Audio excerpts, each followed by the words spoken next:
배팅의 순간으로 이어가도록 하겠습니다. 자, 여러분들께서 가지고 계신 종목을 지속적으로 보유해도 괜찮을지 아니면 정리를 하는 시점인지 살펴보는 시간입니다. 유스탁의 유창희 대표와 함께합니다. 어서 오십시오. 안녕하십니까. 네, 자 대표님과 함께 볼 첫 번째 종목 강원랜드를 보도록 하겠습니다. 자, 강원랜드는 어떤 배팅의 순간입니까?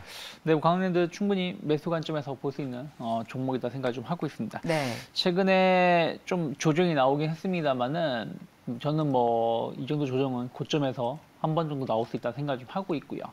그 위드 코로나 관련해 가지고 뭐 지난주에도 계속 말씀드렸습니다만은 2차 접종 완료자는 계속해서 늘어날 것이고 그 이번 달 말 정도가 된다라면 70% 이상이 2차 접종자가 완료가 될 거예요. 그러면 다음 달, 늦어도 다음 달 중순부터는 위드 코로나가 진행이 될 것이라 생각하고 있고, 그럼 여행 관련된 종목군들, 뭐 카지노 관련된 종목군들 수혜를 입을 수 있다.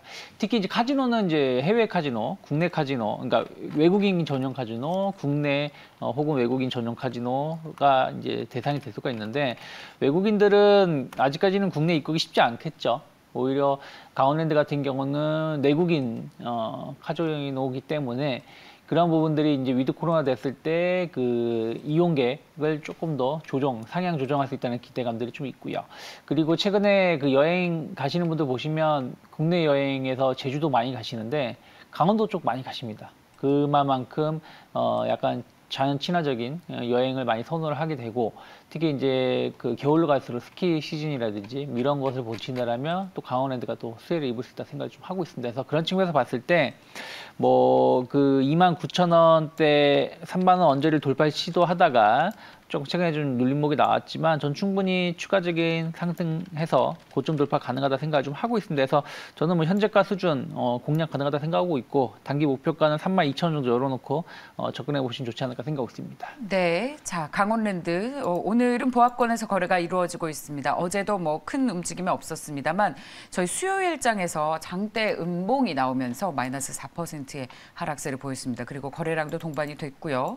자, 강원랜드는 겨울철 수혜주로 라고 말씀을 해주셨는데, 그렇다면 투자 의견은 어떻게 가져가시겠습니까? 네, 뭐 말씀드렸다시피 뭐 지금 수급적인 분위기도 나쁘지 않습니다. 기관들 꾸준하게 매수가 들어오고 있고 외국인들도 매수 우위를 좀 보여주고 있어요. 그래서 저는 뭐 현재가 정도 수준 충분히 매수 가능하다 생각하고 있고, 32,000원 정도 목표가 열어놓고 대응하면 좋지 않을까 생각하고 있습니다. 네, 자 강원랜드를 살펴봤습니다.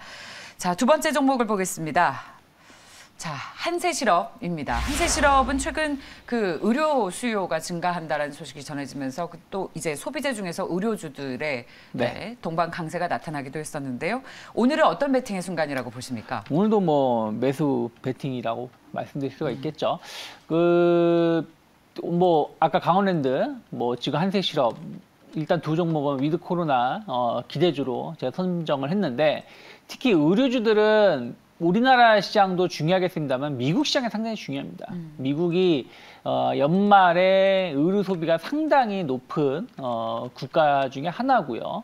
또 그 겨울 의료가 상당히 단가가 높지 않습니까? 그러한 부분들이 기대감이 좀 높게 나오고 있습니다. 거기다가 지금 뭐 미국뿐이 아니라 주요 글로벌 국가들에 대해서 소비 심리는 계속해서 늘어나고 있는 추세죠. 우리나라도 소비 심리 상당히 개선되는 부분들의 기대감이 좀 있는데, 왜 그러냐면 경기 회복에 대한 어떤 기대감들, 이런 것들이 좀 반영되고, 또 위드 코로나로 간다고 했을 때 그 작년 같은 경우는 어쨌든 연초까지 올해까지는 외부 활동이 잦아들어다 많지 않다 보니까 의류 소비가 많지 않았는데, 이제는 외부 활동이 많다라면 연말 연시 모임도 있고 그렇다면 의류 소비는 의류를 먼저 소비를 하겠죠. 새로운 옷을 사서 외출하고 싶어하는 욕구가 있기 때문에 그런 측면에서 긍정적 평가를 하고 있고요.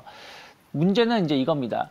소비는 많은데 공급이 잘 될 수 있느냐? 근데 지금까지 공급이 많지 못했다는 거예요. 왜 그러냐면 대부분 이제 신흥국 시장에서 뭐 동남아시아 쪽에서 뭐 베트남, 말레이시아, 뭐 인도네시아 이런 쪽에서 의류를 많이 생산을 좀 하고 있는데, 코로나 델타 변이 바이러스 때문에 이쪽에서 생산이 상당히 더뎠다라는 것이죠. 공장이 셧다운되거나 하는 부분들이 좀 있어서. 그래서 지금 주요 판매 업체들이 재고가 거의 많지가 않다라는 소식이 있죠. 그렇다면 어쨌든 연말에 성수기를 대비해서 재고를 쌓아야 되는 것이고 그러면 그와 마찬가지로 매출은 계속해서 늘어날 수 있다. 거기에 맞춰서 단가도 높아질 수 있다는 것이죠. 최근에 면화 가격, 원자재 가격 상승하면서 면화라든지 이런 부분 가격도 계속 오르고 있기 때문에 그런 측면에서 보신다라면 의류주들 꾸준한 관심 가져볼 수 있다 생각하고 있습니다. 네.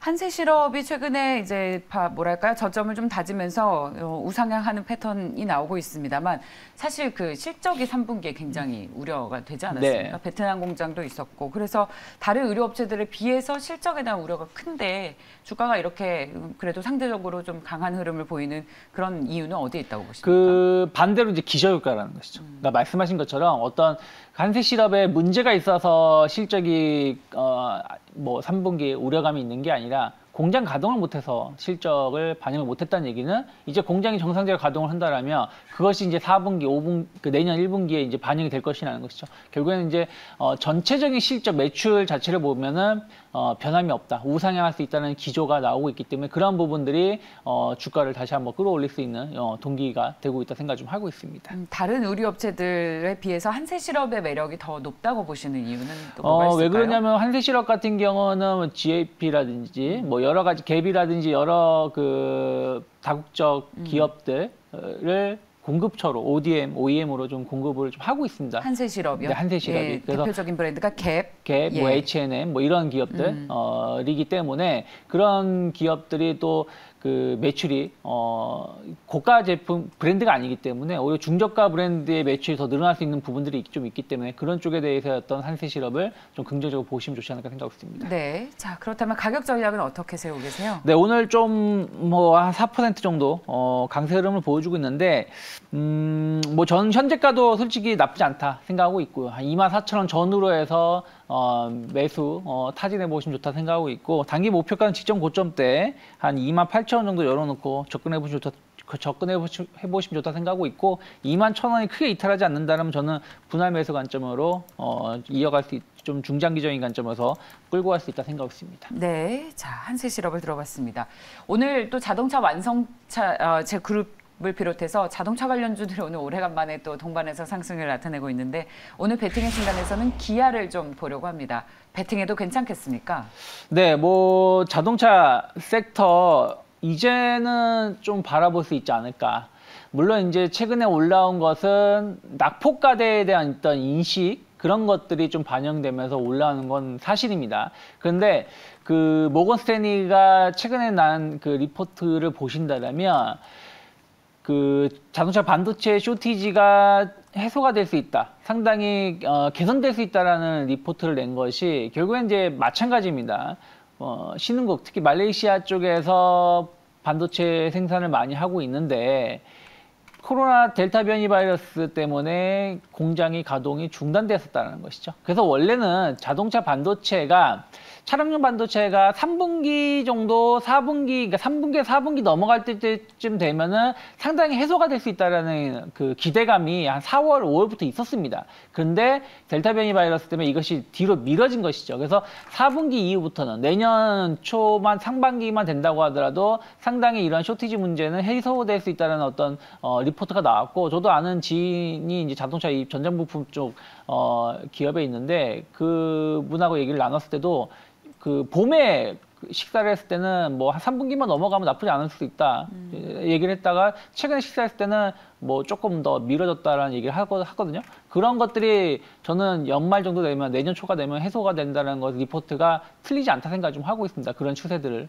얘기를 들어보면 그래서 그런 측면에서 보신다라면 최근에 우리나라 차량 보시면 없어서 못 파는 겁니다. 글로벌 시장에서도 교체 수요가 상당히 늘어나고 있는데 국내 차량에 대한 어떤 인지도가 상당히 높아지고 있고 소비자분들, 시청자분들 현대 기아차 가서 계약하시면 물론 이제 차량 생산이 늦어지는 것도 있지만 워낙에 인기 제품이다 보니까 대기 기간이 길어지는 부분들이 좀 있는 것을 확인해 볼 수 있기 때문에 그런 측면에서 보신다라면 이 회사가 턴어라운드라고 말하는 게 뭐하지만 어쨌든 실적이 개선될 수 있다는 어떤 기대감들 그런 것들이 주가를 조금 더 우상향할 수 있지 않을까 생각하고 있습니다. 네, 자 알겠습니다. 그 없어서 못 팔 만큼 인기가 많은데 없어서 못 팔아서 또 문제죠. 그렇죠. 이익도 안 나니까 매출도 안 나고 그만큼 실적이 반영이 안 되니까 그동안 걱정이 많았던 거 아니겠습니까? 근데 이제 또 다른 측면에서 보신다라면 예전에는 만약에 뭐 현대기아가 인기가 많아서 대기가 길게 되면 다른 브랜드로 넘어가는 경우가 많이 있었거든요. 근데 지금은 모든 브랜드가 그 차량들이 생산을 못하는 상황이다 보니까 그냥 기다리면서 그 차량을 구매한다는 것이죠. 그 얘기는 무슨 얘기냐면 매출이 이연되는 것이지 뒤로 밀리는 것이지 상대 업체들한테 매출을 그 차량 점유율을 빼앗기는 건 아니라는 것입니다. 그리고 최근에도 그 수출 동향 보신다라면 국내 매출은 생산량이 줄어서 판매가 많이 줄었지만 해외는 계속 수출이라든지 해외 수요가 늘어나고 있다는 부분들은 현대기아의 글로벌 점유율 증가에 대한 기대감들은 주가를 또 끌어올릴 수 있다 생각하고 있습니다. 네, 자, 잘 들었습니다. 자, 여러분 이제 마지막 종목인데요. 잘 들으셔야 됩니다. 바로 덱스터입니다. 저희 어제까지 최고가를 기록한 이후에 오늘 5%의 조정이 나오니까 많은 분들이 저희 유튜브 채팅창에 지금 실시간으로요. 네. 덱스터 사고 싶다, 매수해야 되겠다, 들어가야 되겠다라고 하시는 분들이 굉장히 지금 많습니다. 그래서 마침 저희가 이 시간에 유창희 대표와 함께 배팅의 순간인지 아닌지를 좀 고민을 해보도록 하겠습니다. 대표님이라면 배팅을 하시겠습니까? 저는 솔직히 지금 가격에 매수를 하지 않겠습니다. 무슨 얘기냐면 어쨌든 오징어라는 그 오징어의 작품 때문에 지금 글로벌에서 우리나라 컨텐츠에 대한 관심도가 높아지고 있는데 이거는 뭐 지금 처음 있었던 이슈는 아닙니다. 그전에도 몇 번 있었고 근데 그런 이슈가 좀 롱런하지 못했었던 부분이 좀 있었다는 것이죠. 물론 덱스터는 상당히 그 기술력을 인정받는 기업입니다. 또 덱스터가 같이 참여했던 작품들이 뭐 영화 쪽은 뭐 기생충을 필두로 해서 글로벌 시장에서 인기를 받았던 게 주목을 받았었던 것들이 있고 또 최근에 오징어 게임이라든지 또 앞으로 나올 수 있는 그 다음 작품 지옥 좀 기대가 되는 국내 작품 중에서 지옥이라든지 11월에 이제 시작을 하는데 그런 부분들에 덱스터가 참여를 하고 있다라는 것 또 앞으로 이런 것들이 또 되면서 추가적으로 작품 수주에 대한 어떤 기대감들이 좀 있는데 앞으로의 성장 모멘텀은 전 긍정적으로 보고 있지만 과연 이게 실적으로 얼마나 반영돼서 있을지 여부는 좀 지켜보실 필요가 있다 생각을 좀 하고 있어요. 그리고 너무 그 어떤 기대감에 의해서 그러니까 특히 이제 이런 컨텐츠라든지 이런 부분들은 단기 이슈에 의해서 주가가 좀 한번 응집력 있게 움직이고 난 다음부터는 또 다시 좀 과거로 좀 회귀하는 부분들이 좀 있었던 부분들이 좀 있습니다. 그래서 성장 모멘텀 자체는 상당히 긍정적이다. 하지만 말씀드렸던 건 실적 자체가 뭐 폭발적으로 늘어날 수 있느냐 이런 것은 또 제한적이라 생각하고 있거든요. 그리고 다른 그 컨텐츠 제작업체랑 좀 다른 점은 제작업체들은 예를 들어서 하나의 컨텐츠가 성공을 했을 때 계속해서 재판매가 되면서 매출을 증가시킬 수 있는 부분들이 있지만 이런 그 덱스터 같은 기업은 한번 수주를 하고 난 다음에 추가적인 그것 작품 성공한다고 해서 더 매출이 늘어나는 건 아니거든요. 그래서 그러한 것들이 어저께 상한가를 기록했다는 것은 마지막 그 피날레를 그리는 것이 아닌가 생각을 좀 하고 있기 때문에 저는 오히려 뭐 못 간다라는 건 아니지만 18,000에 이탈하게 된다라면 상당히 좀 변동성 있는 모습을 보여줄 수밖에 없기 때문에 무리한 추격 매수는 자제하는 게 맞지 않을까 생각하고 있습니다. 제가 한 가지 질문을 드려보겠습니다. 덱스터를 우리 투자자분들께서 뭐라고 별명 붙이시는지 아세요? 덱코인입니다. 네, 덱코인에 올라타고 싶다. 우리가 그 덱코인을 바라보는 자세 중에 첫 번째, 이게 어차피 당장 실적이 찍히지 않을 거라는 것을 알고 있습니다만 메타버스 대장주이고 또 오징어 게임 2가 나오고 있는 것에 대한 어차피 기대감으로 계속 가는 주식인데 그중에서도 대장이고 이와 같은 K 컨텐츠 관련 기대감과 지금 이렇게 어려운 주식시장에서의 우리에게 유일한 대안은 이 K 컨텐츠 관련 주식의 대장이기 때문에 기대감을 놓지 않는 겁니다. 그런데 이 주식이 실적이 당장 반영이 되지 않는다고 해서 주식을 지금 투자하는 것을 좀 보류한다는 것은 이 종목을 대하는 기본적인 투자 의견 자체를 좀 다르게 가져가야 하는 것이 아닌지 어차피 실적주로 보는 것이 아니기 때문에 그러니까 그 성장주로 본다고 하더라도 그것이 이 회사의 2만 원 이상의 주가를 재평가할 수 있을지 여부에 대해서는 뭐 사람마다 보는 평가는 다르지만 저는 그렇게까지 평가를 하면서 이 회사 주식을 사고 싶지 않다는 거예요. 지금 주식을 엄밀히 따지면 만약에 지금 지수가 바닥이라면 또 저는 추가적인 하락이 나온다고 하더라도 더 이상의 어떤 최근에 3,100포인트대에서 2,800포인트대까지 하락했었던 것만큼의 2,800포인트, 2,900포인트에서 2,600포인트, 500포인트 하락한다. 저는 그렇게 보진 않아요. 오히려 지금부터 하락하면 하락할수록 정말로 기회가 되는 종목군들이 많이 있거든요. 아까 뭐 기아차도 말씀드렸다시피 좋은 종목군들이 지금 질비한 상황에서 굳이 단순하게 성장 가치만 보고 매수하겠다? 전 그렇게 따지면 차라리 카카오를 사고 말죠. 아, 그렇습니까? 네이버를 사고 말죠. 아, 성장 그렇군요. 모멘텀을 그런 쪽에서 보신다. 그래서 그렇기 때문에 결국에는 기업이라는 것은 성장 모멘텀도 중요하지만 결국에는 그것을 받쳐줄 수 있는 실적이 나오고 있고 또 그만큼 주가가 저평가되느냐 아니면 고평가되느냐는 흐름을 좀 봐야 되기 때문에 현재 시점에서 저는 덱스터 뭐 말씀하신 거 데코인이라고 말하면 데코인 해가지고 수익 나는 사람들 많이 보셨나요? 예. 전 말이 그렇다는 못 거죠. 봤습니다. 그렇기 예, 예. 때문에 무리하게 종목을 매수하실 필요는 없지 않을까? 저는 그렇게 생각하고 있습니다. 네네. 자, 이런 건 또 다 각자 투자 성향이 또 다르기 그렇죠. 때문에 예, 실제로 숫자가 나오는 것을 보고 들어가시는 어떤 투자 성향을 가지신 분들이라면 우리 대표님 말씀처럼 좀 보수적으로 이 종목을 볼 수도 있을 것 같습니다. 자, 마지막으로 덱스터까지 봤습니다. 배팅의 순간 뉴스탁의 유창희 대표였습니다. 고맙습니다. 고맙습니다.